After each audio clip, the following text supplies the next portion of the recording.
Benyamin Netanyahou reçu à Budapest avec les honneurs militaires et une marque de soutien sans précédent.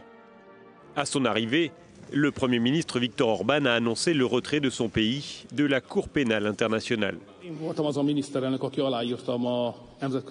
J'étais le Premier ministre qui a signé le document d'adhésion à la CPI en 2000.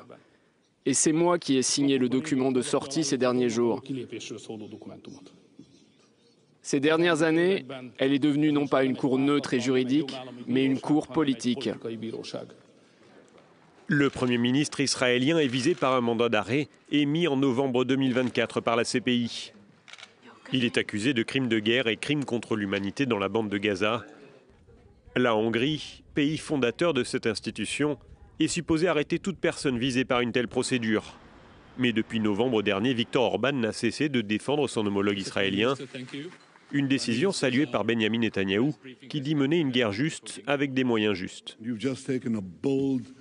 Vous venez de prendre une position audacieuse et fondée sur des principes concernant la CPI et je vous en remercie, Victor.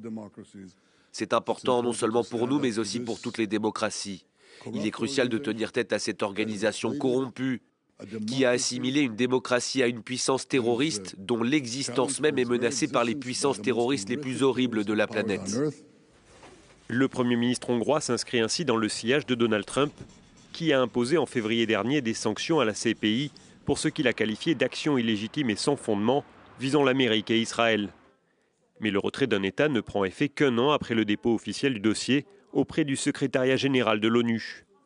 Délai pendant lequel la Hongrie reste tenue de coopérer, rappelle la Cour.